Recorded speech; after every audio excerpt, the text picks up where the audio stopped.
우리 찬양 한 장 더 찬양하겠습니다. 우리 찬송가 280장, 찬송가 280장 우리 한 장만 더 찬양합니다. 찬송가 280장입니다.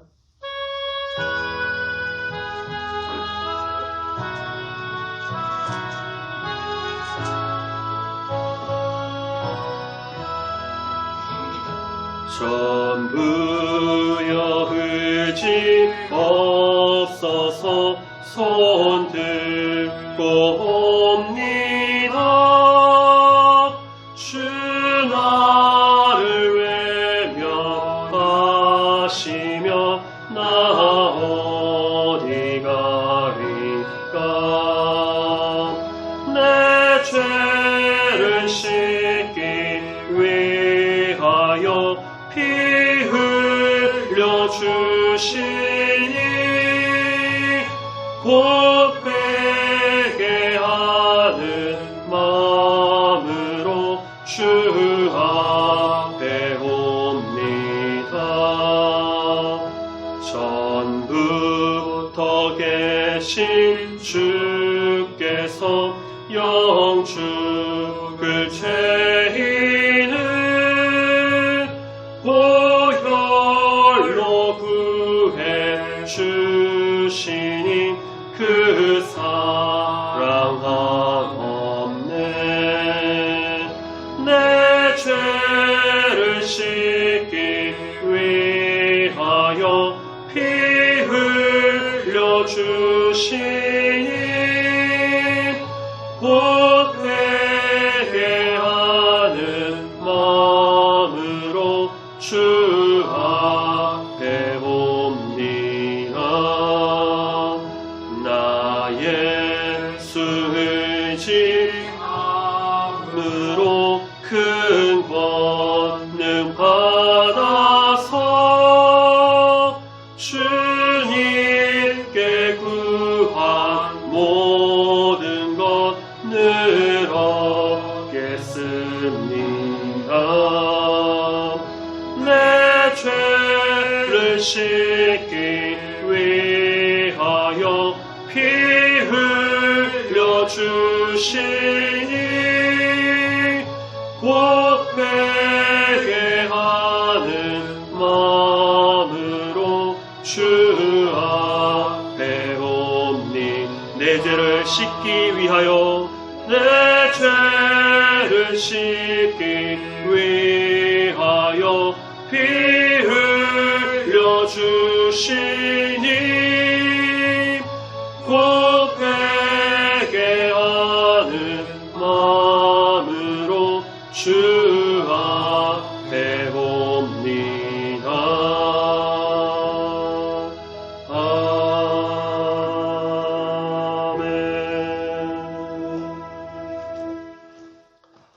하나님 말씀 같이 보도록 하겠습니다. 마태복음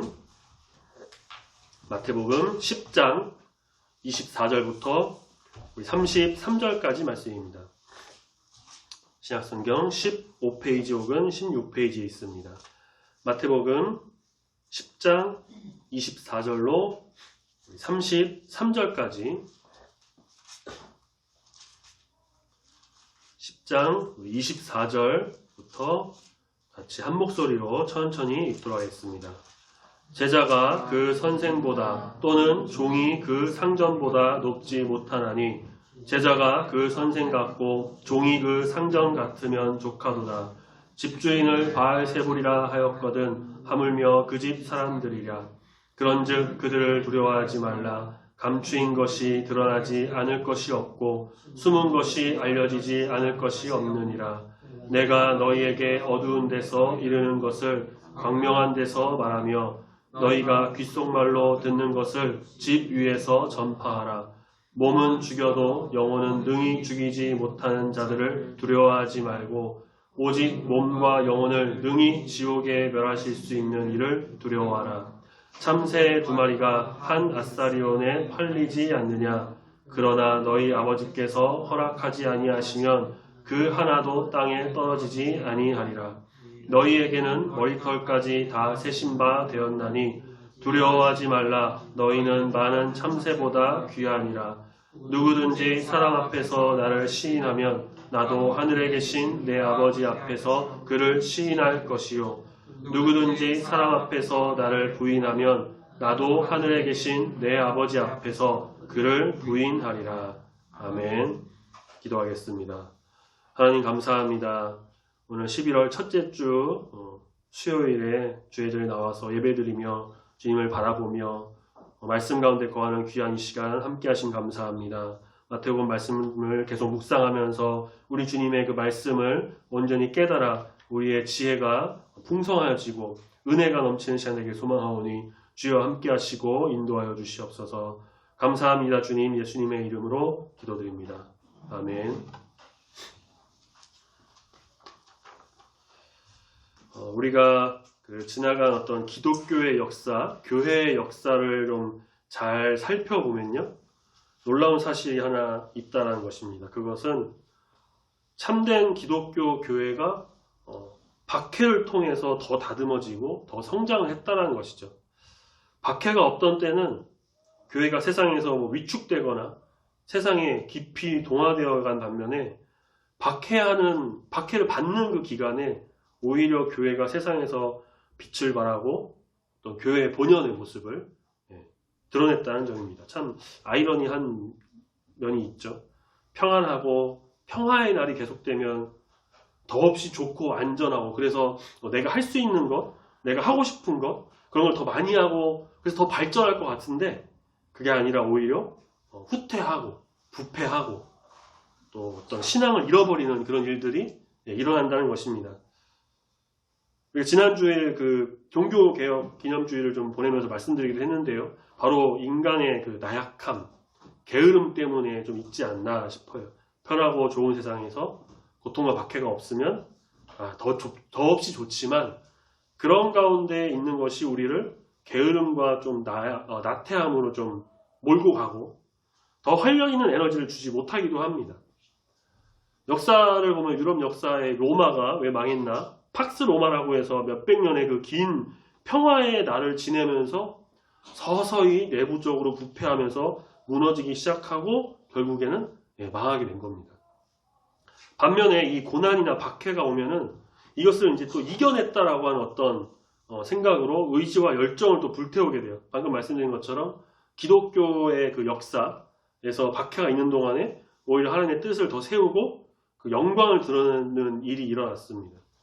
기독교가 유럽 각국에 또 국교로 자리 잡고 그 평안의 시기를 보내는 동안에는 부패하고 썩어가고 교회가 무너져서 결국 그 종교개혁이라는 아주 큰 사건이 또 일어나게 되었고 그래서 교회가 세상에서 박해를 받을 때는 교회에 속한 개개인 신자들의 어떤 신앙의 여부의 어떤 진실성까지도 드러납니다.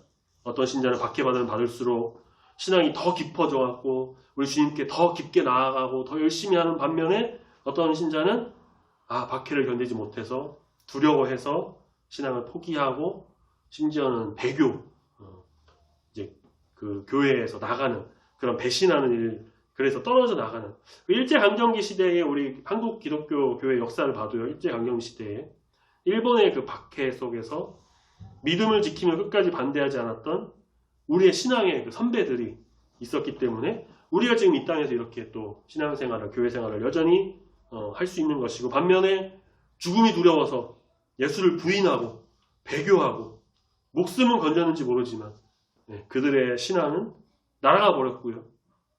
그런 자들을 통해서는 하나님의 뜻이 펼쳐지기가 어렵다는 것입니다. 이 마태복음이 기록될 무렵에는요, 복음서의 그 독자들인 유대인 크리스천들, 유대인 그리스도인들이 두 가지의 외부 세력부터 신앙의 위협을 받았습니다. 하나는 같은 동족 유대교, 그러니까 구약의 말씀만 믿는 예수님 믿지 않는 유대교 신자들, 또 하나는 로마 세력이에요. 로마의 나라. 사도행전에서 우리가 찾아볼 수 있는 것처럼 유대인들은 초창기 그 유대 그리스도인들을 이단이라고 하면서 이단의 무리라고 간주하면서 아주 극렬하게 핍박했고 우리가 이제 이번 주일 사도행전 말씀에서도 이제 교회 박해를 또 볼 텐데 저녁 예배 때요. 또 때로는 로마 제국에 또 반역하는 무리라고 밀고 하면서 핍박을 받도록 유도했습니다. 이들은 예수님 메시아로 인정하지 않았고 오히려 신성 모독이라고 하면서 그렇게 십자가를 못 박아 죽이라고 소리쳤고, 유대교에서 말하는 하나님만이 진정한 신이시고 자기들이 선택받은 그런 민족이고 자신들을 구원할 메시아가 아직 안 왔고 이제 올 거다라는 그런 믿음. 저 유대인 그리스도인들, 크리스찬들, 저 사람들은 예수를 메시아로 믿어서 예수를 구주라고 하고 예수님 하나님 아들이라고 하니까 이들에게는 뭐 말 그대로 눈의 가시와 같은 존재였던 거죠. 로마는 어떠했을까요? 사실 로마는 저도 이제 얼마 전에 좀 이렇게 어떤 자료를 좀 보면서 알게 된 건데, 유대인들과 관계가 나쁘지 않았다고 합니다. 나쁘지 않은 관계. 유대인들이 세금도 내고 우호 관계를 내세웠고, 다만 이제 좀 종교적인 일치가 있지는 않았지만 그래도 로마에서는 유대인을 좀 잘 봐주는 편, 유대인들도 종교에 그런 것만 억압하지 않으면 좀 이렇게 잘 세금도 내고 해주는 편, 그랬다고 해요. 그런데 예수님을 비롯한 이 크리스천, 그리스도인들은 달랐습니다. 뭐가 달랐느냐? 로마에 대항했고요. 그들의 사상과 이념에 반대했고, 특히 황제 숭배 사상에 반대했어요. 로마는 황제를 신이라고 여겼죠. 그래서 황제 숭배를 해야 되는데 그리스도인들은 그거를 반대하고 오직 하나님, 오직 예수님만을 믿으며 나갔습니다. 로마에서는 이것을 그냥 두고 볼 수가 없어서 정치적인 여러 이유도 있었지만 그들을 기독교 신자들이 이제 로마 황제 숭배 반대하는 자로 간주하면서 가장 큰 죄라고 하면서 황제의 이름으로 그들을 핍박했어요. 예수님께서는 고난과 박해 가운데 처한 이 그리스도인들에게 적극적인 교훈과 소극적인 교훈을 주고 계십니다. 적극적인 교훈은요, 격려하는 교훈이고요. 소극적인 교훈은 경고의 교훈이라고 좀 볼 수 있는데, 우리 격려의 교훈, 그러니까 적극적인 교훈은 어떤 거냐? 하나님께서 반드시 그들과 함께 하시고 보호해 주시고 어떤 상황을 만나는지 두려워하지 말라는 겁니다. 바알세불, 귀신의 왕이죠. 그게 위협을 해도 26절에 그들을 두려워하지 말아라. 두려워하지 말아라. 27절에서는 예수님께서 어두운 데서 이르는 것을 광명한 데서 말하게 하시고 귓속말로 듣는 것을 집 위에서 전파할 수 있는 능력을 더해준다고 말씀하십니다. 또 28절에 몸은 죽여도 영혼은 능히 죽이지 못하는 그런 자들 두려워하지 말고 너희는 두려워할 자가 누구냐? 오직 몸과 영혼을 능히 지옥에 멸하실 수 있느니. 즉 하나님을 두려워하라, 하나님을 경외하라는 것입니다. 그렇게 말씀하시면서 그들에게 담대함을 주시고 격려하는 메시지도 주시고 그렇게 우리의 머리털까지도 다 세시는 그 하나님께서 함께 하시니 참새, 그 참새, 한 아싸리온 정말 작은 돈에 팔려가는 2마리의 참새보다 너희가 더 귀하니까, 그렇게 귀하게 여기시니까 온전히 하나님을 믿고 의지함으로 두려워하지 말아라. 바로 이것이 예수님의 격려의 말씀입니다. 자, 그렇다면 경고의 말씀, 경고의 교훈은 뭘까요? 박해를 견디지 못해서 사람 앞에서 예수님에 대한 신앙을 포기하거나 배신하는 그런 자, 예수님도 하나님 앞에서 그를 더 이상 자신의 제자라고 변호해 주시지 않는다라는 겁니다. 무슨 말씀이냐? 32절, 누구든지 사람 앞에서 나를 시인하면 나도 하늘에 계신 내 아버지 앞에서 그를 시인할 것이다. 그러니까 나를 인정하면, 나를 인정하고 나를 외치면 나도 그 사람을 아버지 앞에서 인정하고 높여주겠다. 그런데 반면에 33절, 누구든지 사람 앞에서 나를 부인하면, 나를 반대하면, 나를 거역하면 나도 내 아버지 하나님 앞에서 그를 부인하겠다. 반대하겠다. 모르겠다 나는. 고난과 박해로 예수님의 이름을 부인하며 예수님께서 하나님 앞에서 그 사람의 이름을 부인하고 모르는 사람이라고 누군지 모르겠다 라고 하시는 경고의 메시지인 겁니다. 자, 우리가 이 말씀을 통해서 21세기를 우리가 살아가고 있는 현대의 그리스도인들이 1세기의 그리스도인들, 이 복음서 말씀의 그 배경이 1세기 되죠. 1세기의 그리스도인들이 당했던 그와 같은 어떤 정치적, 종교적 어떤 박해를 우리가 당하고 있지는 않아요. 우리나라는 종교의 자유가 있으니까요. 민주주의 국가고, 물론 이제 중국, 북한, 중동의 또 그런 나라들은 이런 비슷한 일들이 일어나긴 하죠. 하지만 그 제외한 많은 국가에서는 종교의 자유가 보장되어서 이런 정치적 혹은 종교적으로 이런 것들이 이용되고 있지는 않습니다. 그럼 우리가 받는 위협은 과거의 위협과는 좀 다르죠. 과거에는 이런 어떠한 정말 박해하고 핍박하는 세력이었고 못 믿게 하는 거였는데, 현대 그리스도인들은 다른 세력의 다른 형태의 세력들이 우리에게 침투합니다. 뭘까요? 물질, 권력, 성, 돈, 오락, 도박, 중독 등등, 최첨단 기기, 스마트폰, 지금 그걸로도 녹화를 하고 있는데요, 제가. 이런 것들이 신앙의 위협을 받고 있습니다. 이런 것들로 인해서요. 1세기에 기독교를 박해하던 세력들 배후에 사탄의 세력이 자리 잡고 있었던 것처럼 오늘 그리스도인들의 신앙을 위협하는 이러한 것들의 배후에도 사탄의 세력이 있다고 볼 수가 있습니다. 물론 좋은 점도 있지만 사탄은 이런 것들을 잘 사용해서 우리를 넘어뜨리려고 하죠. 어떤 면에서 보면은 과거 고난 박해보다 더 무서운 위협이 될 수 있어요. 왜 그럴까요? 이것들은 이미 우리와 너무 친근하고 익숙하고 편하게 굉장히 때려야 뗄 수가 없는 것으로 침투해 있기 때문입니다. 사탄의 계략은 참 이래요. 강하게 몰아붙여서 강하게 공격해서 억압하기도 하지만 때로는 나도 모르게 슬쩍슬쩍 다가와서 편하게 하고 익숙하게 하고 그러면서 내 주위를 맴돌고 친근하게 여기다가 도저히 거부할 수 없게 만든 뒤에 서서히 우리를 무너뜨리는. 스마트폰 없이 일주일 살라고 하면 우리가 살 수 있을까요? 진짜 힘들 거예요. 물론 스마트폰이 아까 말씀드린 것처럼 다 안 좋은 게 아니고요. 정말 말씀도 있고 찬양도 보고 정말 좋은 것도 많이 있는데 그 자체가 사탄의 것이라고 할 수는 없지만 좋은 것도 있지만 그 안에는 사탄의 계략으로 움직여서 우리를 넘어뜨리는 것도 분명히 있으니 우리는 항상 조심해야 한다는 것입니다. 그래서 우리는 항상 우리의 삶을 좀 돌아보고 지난주일에 설교 말씀에서도 자기 성찰, 나를 좀 반성하고 나를 뜯어 고치는 그 개혁, 매일매일 내가 주 안에서 새롭게 그렇게 나를 좀 다듬고 만들어 나가면서 그래서 이 세상의 어떤 고난과 또 어려움 또 유혹이 와도 우리가 믿음으로 좀 이겨나가고 기도로 승리하고 우리 주님의 그래서 거룩한 자녀, 든든한 성도, 정말 십자가의 군사 그렇게 세워져 죄악된 이 세상을 살아갈 때에 주님의 이름으로 승리하며 특별히 이번 한 주간 남은 한 주간도 또 11월이 시작되었는데 11월 한 달도 아니 이제 남은 2022년 더 나아가 우리의 삶이 다 우리 주님의 인도하심 속에서 주님의 이름으로 승리하는 귀한 길을 걸어가는 우리 모든 성도님들이 다 되시기를 소망합니다. 아멘. 같이 찬양하겠습니다. 찬송가 우리 336장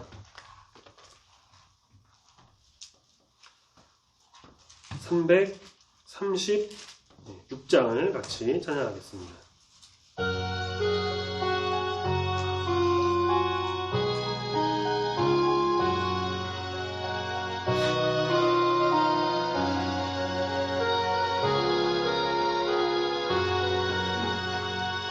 환난과 핍박 중에도 성도는 신앙 지켰네.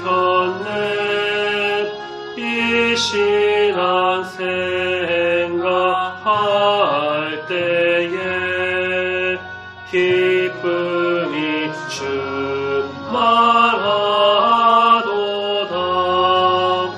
성도의 신앙 따라서 죽도록 충성하겠네. 옥중에 매인 성도나 양심은 자유 얻었네. 우리도 고난 받으면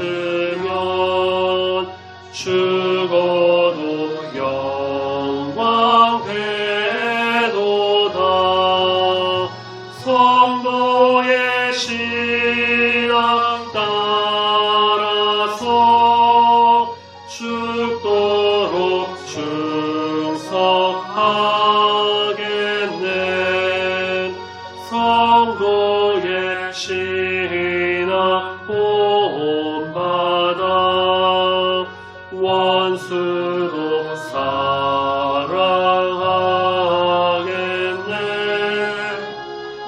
인자한 언어 행실로 이 신앙 전하리라. 성도의 신앙 따라서 죽도록 충성하. 우리 1절만 한 번 더 찬양합니다. 환난과 핍박 중에도 성도는 신앙 지켰네. 이 신앙 생각할 때에 기쁨이 충만하도다.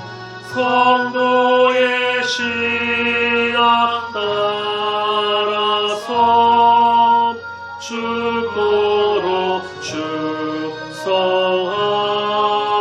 충성하겠네. 아멘. 기도하겠습니다. 하나님, 우리가 우리 주님의 뜻을 세우며 주님의 이름으로 살아가며 그렇게 그리스도인으로 나아갈 때 참 많은 어려움과 고난과 또 유혹이 따르게 됩니다. 이것이 비록 과거 그 목숨을 걸고 신앙생활을 했던 우리의 그 신앙의 선배들에 비할 바는 못되지만 그래도 주님, 우리의 신앙생활에 여러 걸림돌과 어려움이 찾아오게 됩니다. 주님, 우린 그럴 때마다 넘어집니다. 유혹에 넘어가기도 하고 정말 힘들어할 때도 있사오니 부족하고 불쌍한 주의 자녀들 붙들어 인도하여 주시옵소서. 긍휼히 여겨 주시옵소서. 세상에 어떤 돈, 권력, 명예, 오락, 사회의 여러 유혹 속에서 오직 주님의 이름으로 이겨내며 승리하는 믿음의 자녀가 되도록 붙들어 인도하실 줄 믿습니다. 항상 말씀과 기도로 무장하고 십자가의 길을 온전히 걸어가는 믿음의 성도가 되길 소망합니다. 세상 속에서도 굳건히 믿음 지키며 우리 제자들과 같이 복음 전하는 일에 앞장서는 귀한 이 사명도 감당하길 소망합니다. 힘을 더하여 주시고 격려하여 주시고 능력 위에 능력으로 함께 하신 우리 주님을 온전히 사모함으로 사탄의 유혹과 세상의 공격 속에서도 온전히 승리자로 살아가는 귀한 주의 백성들, 우리 중국의 성도들 모두가 되도록 붙들어 인도하여 주시옵소서. 주님, 이제 11월이 되었습니다. 2022년도 2달밖에 남지 않은 이 시점에 우리가 또 오래 기도하고 고민하고 이루고자 했던 것, 부족했던 것이 있다면 힘 더해 주시고 이제 남은 기간 우리가 더 주님 바라봄으로 그 유종의 미를 잘 걷어 우리 주님께 영광 올려드리고 우리 안에 기쁨과 감사가 넘치는 남은 한 해가 되도록 함께하여 주시옵소서. 한 주간도 보호하시고 동행하시며 인도하실 줄 믿습니다. 감사드리며 사랑이 많으신 예수님의 이름으로 기도드립니다. 아멘. 주기도문으로 예배 마치겠습니다. 하늘에 계신 우리 아버지여, 이름이 거룩히 여김을 받으시오며 나라가 임하시오며 뜻이 하늘에서 이루어진 것 같이 땅에서도 이루어지이다. 오늘날 우리에게 일용할 양식을 주옵시고 우리가 우리에게 죄 지은 자를 사하여 준 것 같이 우리 죄를 사하여 주옵시고 우리를 시험에 들게 하지 마옵시고 다만 악에서 구하옵소서. 내게 나라와 권세와 영광이 아버지께 영원히 있사옵나이다. 아멘.